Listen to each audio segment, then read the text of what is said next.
우리가 살아가는 이 세상을 한마디로 표현한다면 생존 경쟁의 싸움터라고 할 수가 있습니다.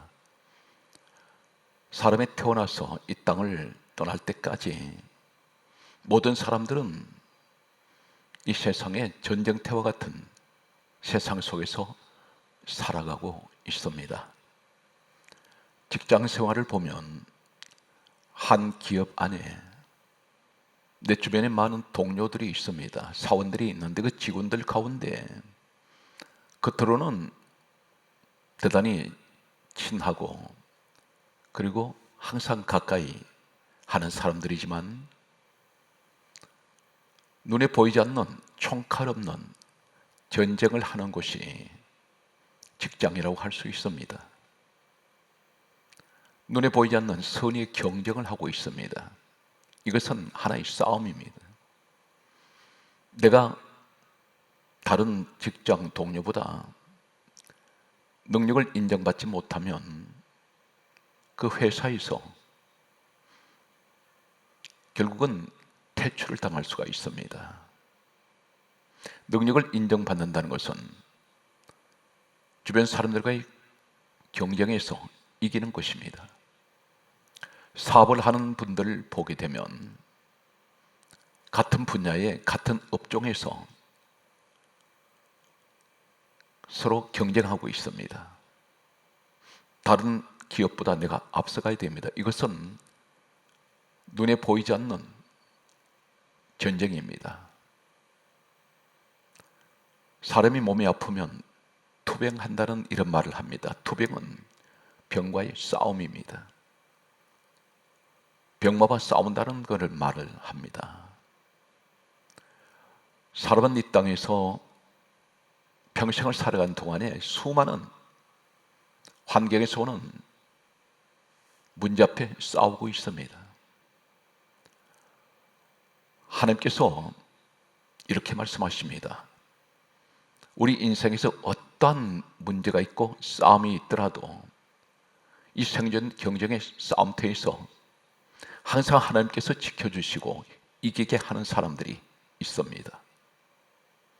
늘 하나님께서 이 싸움은 너의 싸움이 아니라 바로 하나님의 싸움이라고 말씀하시는 그러한 말씀이 있습니다. 오늘 이 시간 하나님 말씀을 들으시는 살아가는 성도 여러분, 말씀을 들으시고 내게 닥쳐오는 문제들, 이 문제를 내가 싸워서 이기려고 하지 말고 오늘 하나님 말씀에 순종하셔서 하나님께서 이 싸움을 이기게 하시는 진정한 하나님의 사람들이 되시기를 간절히 소망하면서 오늘 본문 말씀을 소개합니다.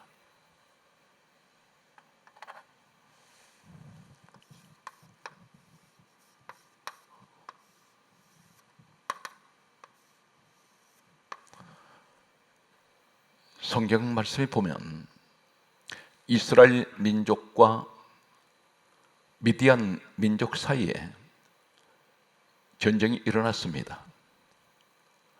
싸움이 일어났습니다. 이때 하나님께서는 이스라엘 민족의 지도자 기드온에게 다음과 같은 말씀을 하셨습니다. 사사기 7장 7절 말씀에 보게 되면 300명으로 너희를 구원하며 그리고 하시는 말씀이 미디안을 너 손에 넘겨주리니 이렇게 말씀하십니다.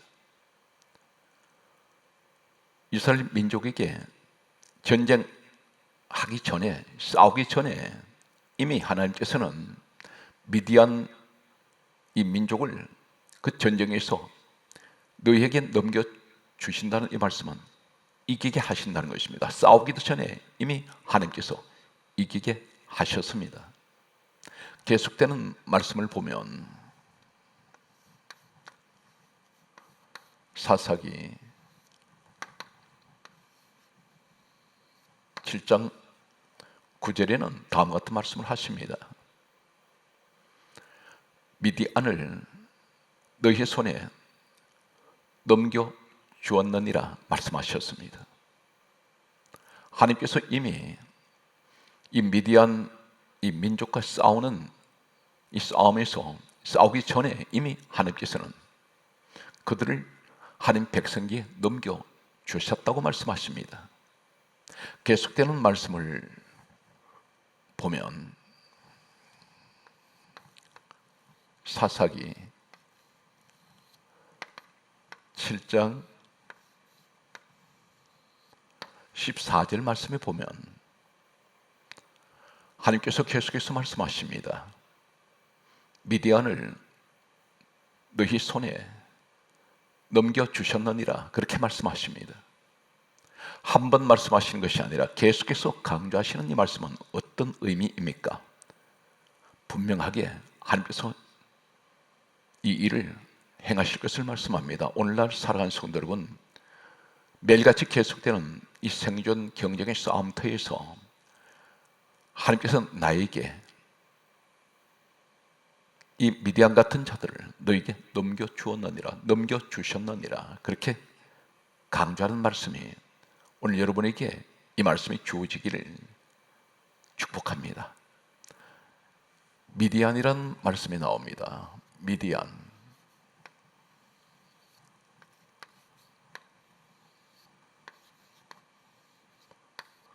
이 미디안이란 이 말씀은 잠언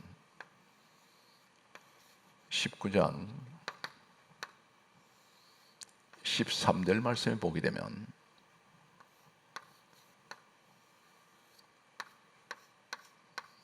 다투다,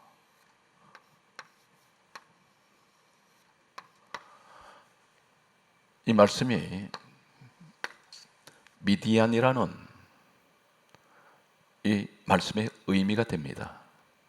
미디안이라는 말은 미디안은 다투다입니다. 이 말씀이 똑같은 히브리어 원어의 의미는 잠언 19장 13절에 다투다입니다. 우리는 매일같이 다투는 일들이 있습니다. 수많은 문제 앞에 다툽니다. 그런데 하나님께서는 이미 그 다투기 전에 이 다툼을 이기게 하셨다는 것입니다. 나에게 그것을 넘겨주리니, 넘겨주셨느니라, 넘겨주었느니라. 이 말씀은 다투는 그 일에 너는 이기게 할 것이라는 것입니다. 환경의 생활구에 다투는 분들, 질병과 병마와 싸우는 이런 싸움에서 하나님께서 이기게 하신다는 말씀입니다. 또한 미디안이라는 의미를 보게 되면 잠언 23장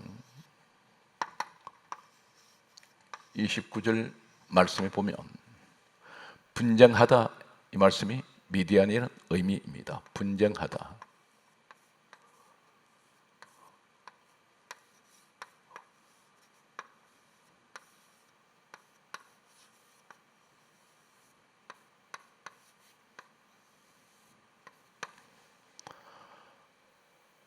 분쟁하는 일에 하나님께서 미디안 같은 이런 자를 이기게 하신다는 것입니다. 싸움에서 하나님께서는 항상 싸우기도 전에 하나님께서 이기게 하는 사람이 있습니다. 성경 말씀을 보게 되면 계속해서 사사기 7장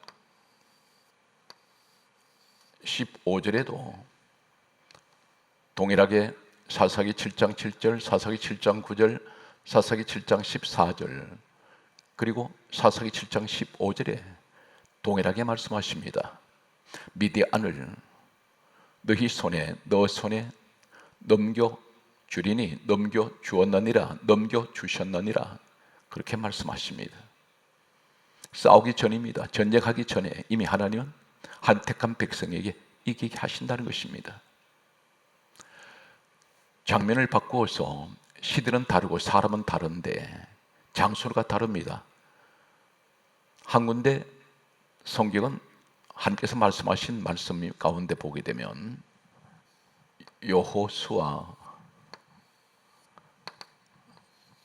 1장 3절에 보게 되면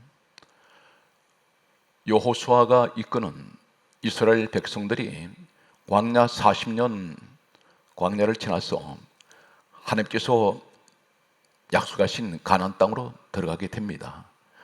가나안 땅 바로 들어가기 직전에 하나님께서 지도자 여호수아에게 다음 같은 말씀을 하셨습니다. 여호수아 1장 3절에 너희 발바닥으로 밟는 곳 모두 내가 너희에게 주리니, 이렇게 말씀합니다. 주었노니, 그렇게 말씀합니다. 이미 하나님께서는 가나안 땅에 들어가기 전에 가나안 땅을 너에게 다 주었다고 말씀합니다. 하나님께서는 지금 들어가지 않은 땅을 이미 다 주셨다고 말씀하시고 모두 주셨다고 했습니다. 싸움을 하기 전에 하나님께서는 그 전쟁은 하나님께서 이미 이기게 하셨다는 것입니다. 오늘 이 말씀이 역대하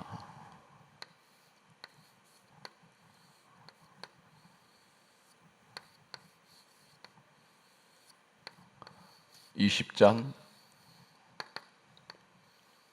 15절 말씀에 보면 전쟁은 너희에게 속한 것이 아니요 하나님께 속한 것이니라, 그렇게 말씀하십니다. 하나님을 믿는 주의 백성들은 그 전쟁은 지금 내가 그 전쟁을 해서 이기는 것이 아니라는 것입니다. 전쟁은 너희 속에 너희에게 속한 것이 아니고 하나님께 속한 것이라 했습니다. 하나님께서 그 전쟁을 해 주시겠다는 것입니다. 우리가 살아가는 이 세상에서 어떤 문제를 만나서 어떤 어려움을 겪더라도 하나님께서 특별히 택한 백성에게는 항상 모든 문제는 하나님께서 이기게 하시고 이미 하나님께서 이 일을 해결해 주시겠다는 것 말씀을 하고 계십니다. 오늘 성경 말씀을 계속해서 보면 성경 말씀은 이렇게 강조합니다. 요한복음 16장 33절 그리고 요한 1서 5장 4절 마가복음 11장 24절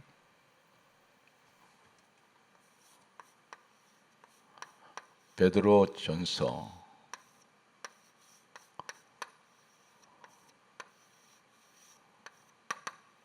5장 7절 말씀을 보면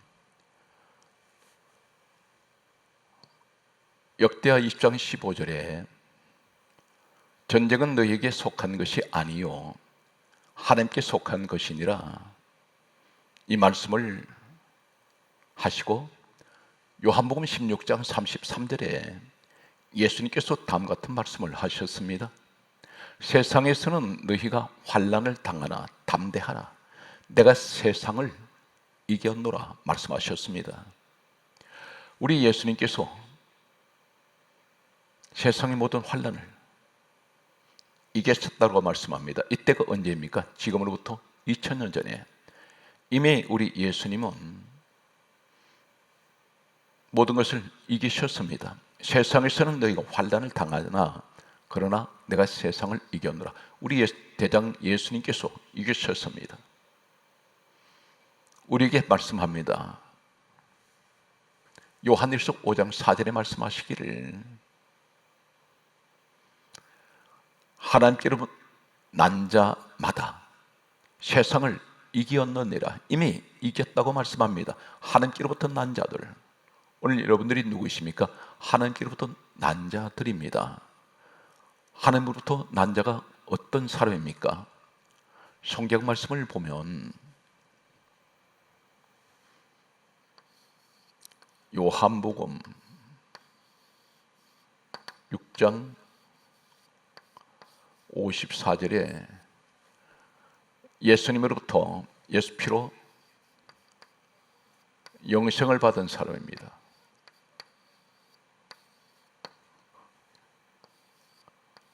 요한 1서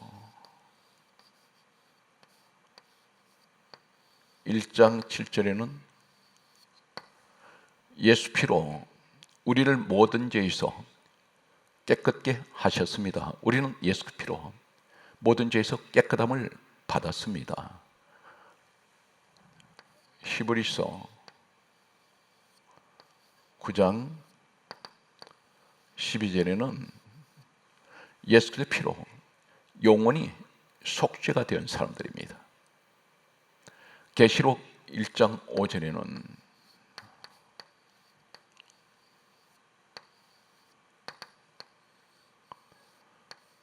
죄에서 해방된 사람들입니다.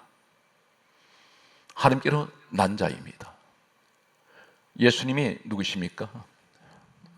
빌립보서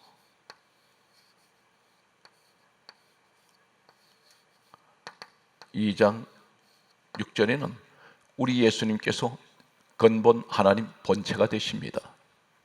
성경 말씀을 보면 요한복음 그러므로 1장 12절에 영접하는 자 곧 그 이름을 믿는 자들에게는 하나님의 자녀되는 권세를 주셨습니다. 바로 이 사람들이 하나님께로부터 난 자들입니다. 하나님께로부터 난 자마다 세상을 이겼느니라 그렇게 말씀하십니다. 세상을 이기는 승리는 이것이니 우리의 믿음이니라 그렇게 말씀하십니다. 우리의 믿음으로 세상을 이긴 것을 믿어야 합니다. 이 사실을 믿어야 합니다. 하나님께로부터 난 자마다 세상을 이겼느니라. 세상을 이기는 능력은 승리는 이것이니 승리라고 말씀하고 있습니다. 승리는 이것이니 이 승리가 무엇입니까? 우리의 믿음입니다. 이 사실을 믿으셔야 합니다. 우리의 믿음이니라. 마가복음 11장 24절에 말씀합니다.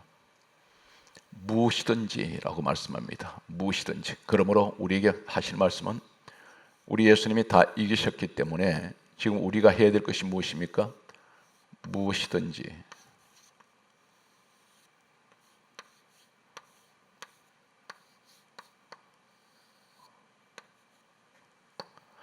기도하고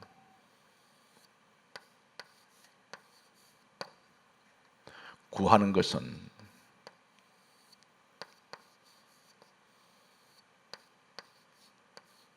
구하는 것 받은 줄로 믿으라. 믿으라 하셨습니다. 받은 줄로 믿으라.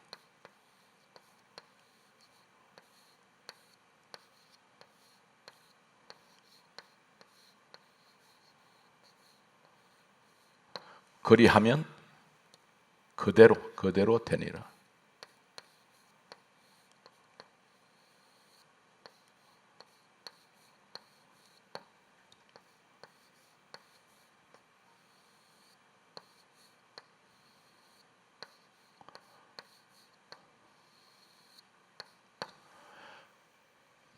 예수님께서 2000년 전에 십자가에서 우리 주님이 고난 당하시면서 하신 말씀은,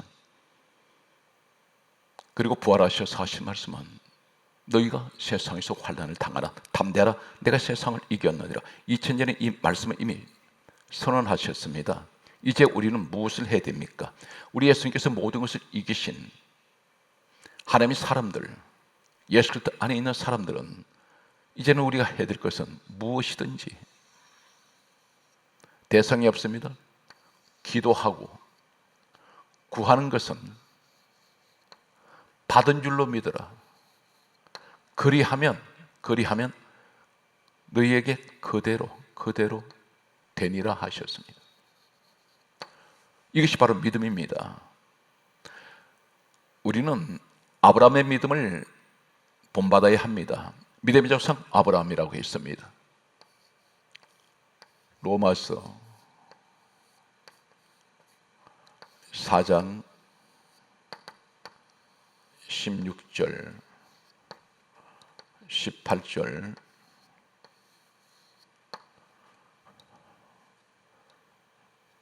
성경 말씀을 보면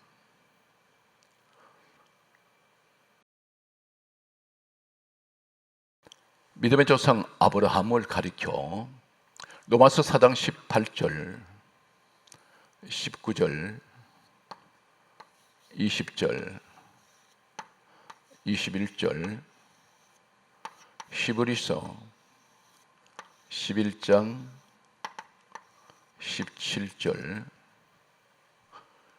그리고 19절 말씀을 보면 믿음의 조상 아브라함은 로마서 4장 18절에 아브라함이 바랄 수 없는 중에 바라고 믿었습니다. 무엇을 바랄 수 없는 중에 바라고 믿었습니까? 아브라함은 75세 때 하나님의 부르심을 받았습니다. 하나님께서는 아브라함에게 자식이 없는 그에게 아들을 주시겠다고 하셨습니다. 아들 이삭이 태어나기 전에 이미 이름까지 지어주셨습니다. 그런데 나이가 100세가 될 때까지 그는 이 아들이 주어지지 않았습니다. 그럼에도 아브라함의 믿음은 어떤 믿음이냐면 바랄 수 없는 중에 바라고 믿는 믿음이었습니다. 도저히 자신의 몸으로는 이젠 아이를 가질 수가 없습니다. 성경 말씀은 19절의 말씀을 보게 되면 아브라함이 자기 나이가 100세나 되어 자기 몸이 죽은 것 같고 그리고 사라의 태가 아내 사라의 태가 죽은 것 같음을 알고도 그렇게 말씀합니다. 두 사람 부부가 다 몸은 숨을 쉬고 있는데 나이가 100세 된 아브라함 그리고 부인은 90세입니다. 이 사람들은 아이를 가질 수 없다는 것을 자신들이 알고 있습니다. 오늘 우리 모습입니다. 이제는 나이가 많고 가진 것 다 잃어버렸습니다. 주변에 돕는 사람도 없습니다. 도저히 바랄 수가 없는 그런 환경입니다. 무엇 하나 내가 이루어낼 수 없다고 생각하는 불가능한 상황입니다. 속수무책입니다. 그런데 아브라함은 그런 상황에서 바랄 수 없는 중에 바라고 믿었습니다. 자신의 몸이 죽은 것 같고 사라의 태가 죽은 것 같음을 알고도 믿음이 약하여지지 아니했다고 말씀합니다. 그리고 20절에 하시는 말씀이 하나님께서 약속하신 그것을 이루실 줄로 그는 믿고 있었습니다. 그래서 믿음이 견고하여 하나님께 영광을 돌렸다고 말씀하고 있습니다. 약속이 무엇입니까? 하는 말씀입니다. 말씀을 믿었습니다. 21절에 하나님께서 그 약속을 능히 이루실 줄 확신하였다고 했습니다. 능히 확신했습니다. 확신은 믿음의 한 단계를 더 올라가는 말씀입니다. 단순하게 믿었다가 아니라 확신하고 있습니다. 히브리서 11장 17절에는 아들을 주시고 난 후 창세기 22장 1절 이하에 모리아산의 아들을 번제로 바치라고 하셨습니다. 이 번제 제사는 사람을 죽여서 지금 이삭을 죽여서 불로 태우는 제사입니다. 하나님께서 이 명령을 하셨을 때 아브라함은 어떤 마음이 있을까요? 그는 아침 일찍 일어나서 이삭을 데리고 모리아산으로 올라가서 아브라함은 이삭을 죽이려고 했습니다. 이때 하나님께서 칼을 거두라 말씀하셨습니다. 이제야 네가 나를 경외하는 줄 알겠노라 말씀하셨습니다. 이때의 상황을 신약 성경은 히브리서 11장 17절에 아브라함이 시험 받을 때 믿음으로 이삭을 드렸으니 그는 약속을 받은 자로 돼 그렇게 말씀합니다. 약속을 받은 자, 그 말씀이 어떤 말씀입니까? 그 약속은 말씀입니다.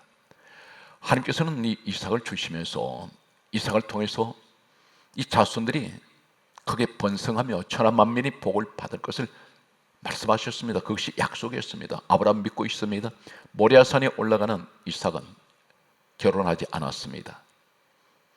이 아브라함은 하나님 말씀을 그대로 믿고 있습니다. 그래서 아들을 죽이려고 했습니다.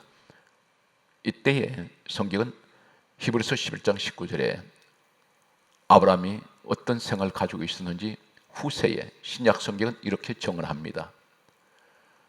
아브라함이 이삭을 바칠 때에 아브라함은 하나님 말씀을 믿었습니다. 그리고 한 말씀은 죽은 자 가운데 능히 다시 살리실 줄 생각한지라 했습니다.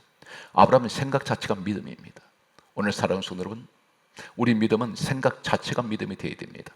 부정적인 믿음을 가지지 마시고 긍정적인 믿음을 가지십시오. 하나님께서 함께 하시면 나는 반드시 다시 일어난다는 이런 부활의 믿음을 가지시기를 간절하게 소망합니다. 성경 말씀을 보게 되면 그러므로 베드로전서 5장 7절에 너희 염려를 다 주께 맡겨버리라. 이는 그가 너희를 돌보심이라 말씀하셨습니다. 하나님께 맡기라는 것입니다. 하나님께서 돌보시겠다고 말씀합니다. 지금 우리의 싸움은 이미 2000년 전에 예수님께서 다 이겨놓으신 싸움입니다.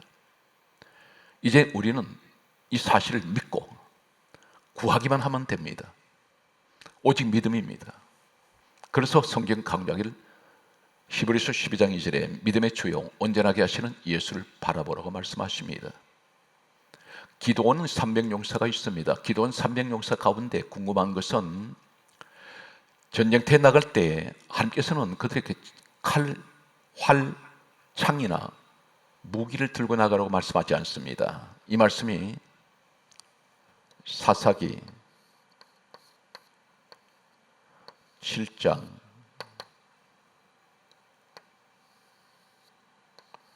16절 말씀과 19절 말씀에 보면, 그리고 창세기 2장 7절 말씀과 로마서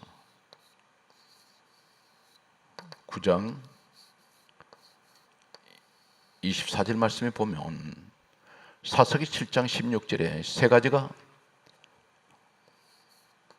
기록되고 있습니다. 나팔,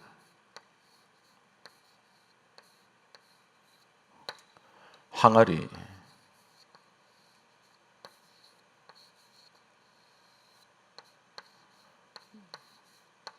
그리고 횃불.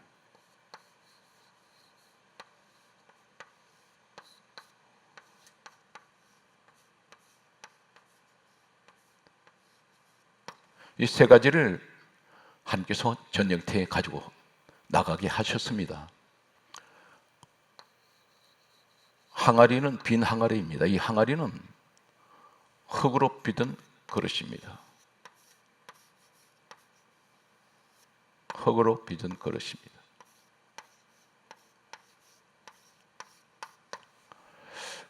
성경은 무엇을 말씀하고 있습니까? 이사야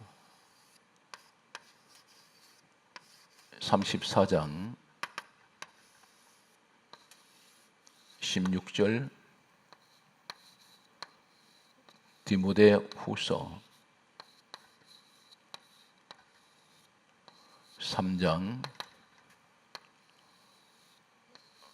16절과 요한복음 5장 39절과 46절 말씀을 보면 하나님께서 하시는 말씀은 사사기 7장 16절에 항아리, 나팔, 횃불을 가지고 나가게 하셨습니다. 그런데 19절에 항아리가 깨집니다. 언제 깨집니까? 이경에 깨졌습니다. 이경이란 말은 가장 칠흑 같은 어둠이 짙은 밤입니다. 이 시간이, 이경은 시간을 말합니다. 밤에 가장 어두운 이때에 항아리가 깨집니다. 성경은 말씀하기를 이사야 34장 16절에 성경은 누가 기록하게 하셨습니까? 너희는 여호와의 책을 읽어보라. 이는 여호와의 입이 이를 명령하셨고 그의 영이 이것들을 모으셨음이라 말씀하셨습니다.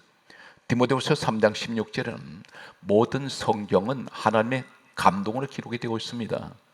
모든 성경은 하나님께서 친히 말씀하셔서 기록을 하게 하셨습니다. 기록한 사람은 사람이 기록을 했습니다. 사람들은 기록자입니다. 성경 말씀을 기록하게 하신 분은 우리 하나님이십니다. 그런데 전 성경을 기록하게 하신 하나님의 목적은 무엇일까요? 하나님의 뜻은 무엇입니까? 요한복음 5장 39절에 예수님께서 이 땅에 오셨습니다. 하시는 말씀이 이 성경은 내게 대하여 정언하는 것이다. 예수님에 관한 말씀이라는 것입니다. 요한복음 5장 46절은 모세는 내게 대하여 기록하였다. 모세 오경 5권의 책, 창세기, 출애굽기, 레위기, 민수기, 신명기는 하나님 말씀하신 이 말씀은 예수님에 관하여 기록되었다고 말씀합니다. 전 성경은 예수 그리스도를 말씀하고 있습니다. 성경 말씀을 보게 되면 히브리서 1장 1절에서 2절에 보게 되면 전 성경은 옛적의 선지자들로 통하여 여러 부분, 여러 모양이라고 말씀합니다. 여러 부분. 성경에 말씀하시는 여러 부분, 여러 모양, 여러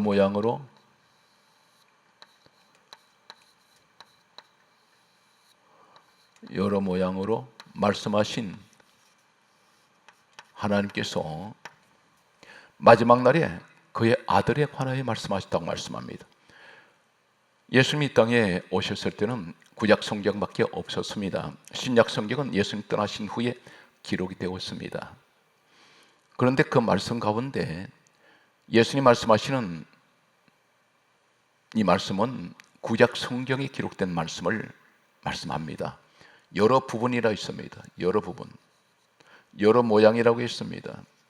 성경에 기록된, 특히 구약 성경에 예수님 오시기 전에 기록된 이 내용들은 여러 부분들이 있습니다. 여러 부분 가운데 지금 사사기 7장 16절에 기도원의 나팔 여러 부분이 있습니다. 횃불, 성경에 기록된 여러 부분 가운데 나팔도 있고 항아리, 횃불이 있습니다. 누구의 이야기입니까? 바로 예수 그리스도가 하는 말씀입니다. 나팔, 항아리, 횃불은 상징적으로 예수 그리스도에 관하여 이 땅에 오실 예표적인 사건입니다. 예언적인 사건을 말씀하고 있습니다. 항아리는 흙으로 만드는 질 항아리입니다. 항아리는 그릇이라고 했습니다. 우리가 그릇입니다. 우리 육체는 흙으로 만드셨습니다. 창세기 2장 7절에 하나님께서 사람을, 육체를 흙으로 만드셨습니다. 이 땅에 오신 예수님은 흙으로 만드신 육체를 입으시고 오셨습니다. 그리고 그 육체로 십자가에 달리셨습니다. 그리고 십자가 고난 당하실 때 흙으로 만들어진 이 육체를 입으신 우리 예수님은 온몸이 갈기갈기 성한 데 없이 다 찢어졌습니다. 항아리가 깨졌습니다. 흙 항아리가 깨졌습니다. 항아리가 깨질 때 그 속에 무엇이 있나요? 횃불이 있었습니다. 깨질 때 횃불이 사방으로 캄캄한 칠흑 같은 이경, 이 어둠에서 빛을 비추기 시작합니다. 우리 예수님 이 땅에 오실 때 빛으로 오셨습니다. 육신이 깨졌었습니다. 마치 항아리가 깨진 것 같습니다. 육체가 깨질 때에, 찢어질 때에, 터질 때에 빛이 이 어둠의 세계에 비치기 시작합니다. 그런데 이 횃불이 무엇입니까? 이 횃불을 가리켜 히브리어는 라피드입니다. 라피드.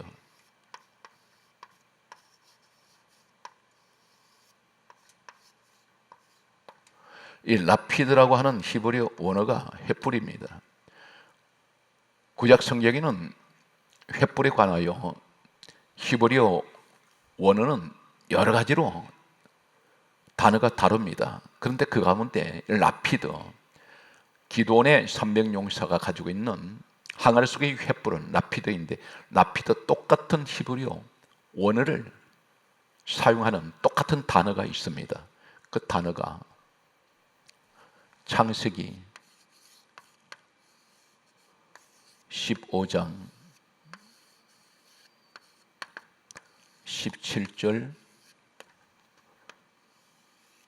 18절 말씀에 아브라함에게 하나님께서 언약을 세우실 때에, 언약을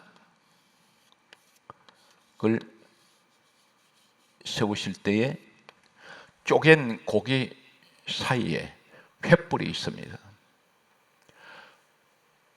제물이 쪼개져 있습니다. 이 쪼개진 제물은 희생제물입니다. 언약을 위해서 죽은 희생제물입니다. 이 쪼갠 고기 사이에, 그 속에 횃불이 있습니다. 마치 빈 항아리, 흙으로 빚어진 항아리 속에 횃불이 있습니다. 쪼갠 고기 찢어졌습니다. 갈라졌습니다. 항아리가 깨졌습니다. 그 속에 횃불이 있습니다. 같은 횃불이 라피드입니다. 쪼갠 고기 사이 횃불이 라피드, 기도원 300용사 가지고 있는 횃불이 라피드입니다. 언제 이 횃불이 빛을 발합니까? 항아리가 깨질 때, 예수님 육체가 찢어지시고 깨지실 때 피 흘리시는 그 자리에 빛이 사방으로 온 세상에 퍼져나갑니다. 비치기 시작합니다. 바로 이 항아리는 복음적으로 무엇을 말합니까? 모형적으로, 예언적으로, 예표적으로 말씀하시는 이 사건은 바로 예수님의 육신이 찢어지실 때, 깨지실 때, 부서질 때 빛이, 이 어둠의 세상, 캄캄한 죄악의 세상에 비치는 이 빛을 말씀합니다. 그것이 라피드입니다. 그런데 가장 중요한 것은 언약이라고 했습니다. 이 희생제물, 쪼갠 고기는 언약의 희생제물입니다. 그 속에 피가 있습니다. 이 피는 언약의 피입니다. 예수님께서 말씀하시기를, 마태복음 26장 28절에, 히브리서 13장 20절에 말씀합니다. 마태복음 26장 28절에 예수님께서 말씀하시기를, 내 피가 언약의 피라고 말씀하십니다. 바로 쪼갠 고기 사이에 흘리신 그 피는 바로 예수 그리스도의 피의 언약입니다. 예수님께서 바로 피의 언약이 되십니다. 히브리서 13장 20절에 영원한 언약의 피라고 말씀합니다. 예수님께서 우리에게 영원한 언약의 피, 그 속에 항아리가 깨질 때 횃불, 라피드, 언약의 횃불이 있었습니다. 나팔이 있습니다. 나팔은 기도원이 300용사가 가지고 있던 나팔은 히브리어는 쇼파르입니다. 쇼파르. 이 쇼파르 나팔은 어떤 나팔입니까? 평화의 나팔입니다. 성경은 레위기서 25장 9절 말씀과 10절 말씀과 출애굽기 19장 16절과 18절 말씀에 보면, 레위기 25장 9절에는 나팔을 불 때 그 나팔이 쇼파르입니다. 기도원 300용사가 불고 있는 나팔, 쇼파르입니다. 나팔을 불 때에 레위기 25장 10절에 보면 자유를 공포하라. 이 쇼파르 나팔은 평화의 나팔입니다. 평화가 온다는 그 소식을 알리는 나팔입니다. 자유를 공포합니다. 출애굽기 19장 16절에는 우리 하나님께서 이 땅에 강림하실 때에 바로 나팔을 붑니다. 그 나팔이 쇼파르입니다. 평화의 나팔 소리가 울릴 때에 출애굽기 19장 18절에는 하나님이 친히 강림하셨습니다. 성경 말씀은 이렇게 강조합니다. 갈라디아 5장 1절에 우리 예수님께서 자유를 주셨습니다. 골로새서 1장 20절은 이렇게 말씀합니다. 십자가의 피로 화평을 이루사. 오늘 그러므로 하나님께서 싸워주시는 이 싸움, 이기게 하시는 싸움, 모든 내 삶 속에 하나님께서 직접 개입하셔서 싸우기도 전에 이기게 하시는, 나에게 모든 것을 다 승리하게 하신 하나님은 우리에게 말씀합니다. 세 가지를 손에 잡아라. 무엇입니까? 나팔 항아리 횃불은 복음적으로 예수 그리스도 십자가 사건을 구약이 이미 예언하고 있는 예표적인 사건입니다. 그림자입니다. 실체 되시는 예수님이 오셔서 우리에게 언약이 되시고 십자가의 죽으심으로 언약의 피라 말씀하셨습니다. 오늘 예수님께서 다시 오실 때 평화의 나팔 소리가 울려 퍼질 것입니다.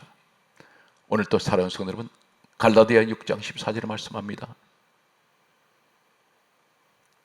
우리가 자랑할 것은 십자가 외에는 결코 자랑할 것이 없습니다.